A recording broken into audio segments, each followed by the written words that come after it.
नमस्ते। भारत के प्रधानमंत्री नरेंद्र मोदी की लक्षद्वीप यात्रा के बाद मालदीव की सरकार के मंत्री बौखला गए। इन मंत्रियों ने पीएम मोदी के खिलाफ अभद्र टिप्पणियां करना शुरू कर दिया।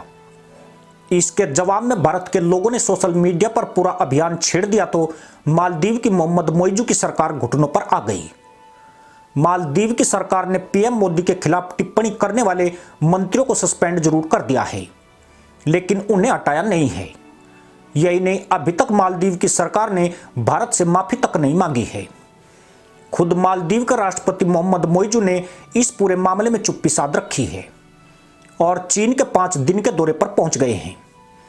दरअसल मालदीव की वर्तमान मोइजू सरकार चीन के इशारे पर भारत और भारतीय सेना का विरोध करके इस सत्ता में आई है। इसे मालदीव में इंडिया आउट कैंपेन नाम दिया गया।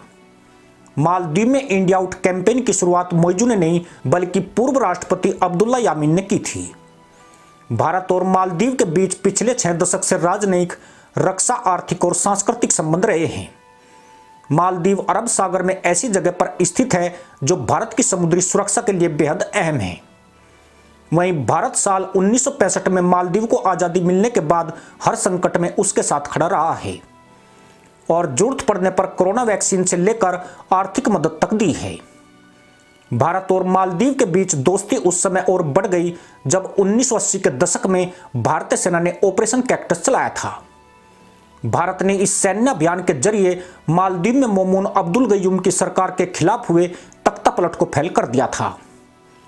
भारत और मालदीव के बीच यह रिश्ता मालदीव में साल 2008 में पहली लोकतांत्रिक सरकार के आने तक अच्छा बना रहा।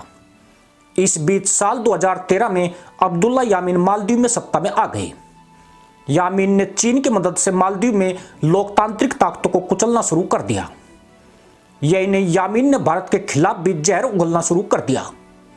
भारत का विरोध करके यामीन ने मालदीव के अंदर राष्ट्रवादी भावनाओं को भड़काना शुरू कर दिया।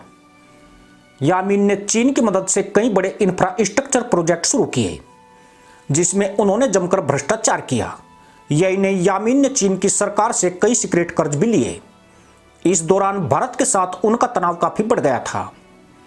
साल 2018 में मालदीव के अंदर इब्राहिम सोली राष्ट्रपति चुने गए। सोली ने सत्ता में आते ही इंडिया फर्स्ट नीति का पालन किया।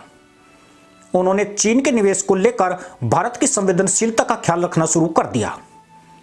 सोली ने सबसे पहले भारत की यात्रा की। इस दौरान भारत ने मालदीव को 1 अरब 40 करोड़ डॉलर की वित्तीय मदद का ऐलान किया। इसके अलावा भारत ने मालदीव को साल 2019 में डोरियन मैरीटाइम सर्विलांस विमान भी गिफ्ट किया। भारत ने मालदीव के यूटीएफ नेवल बेस को विकसित करने का फैसला किया।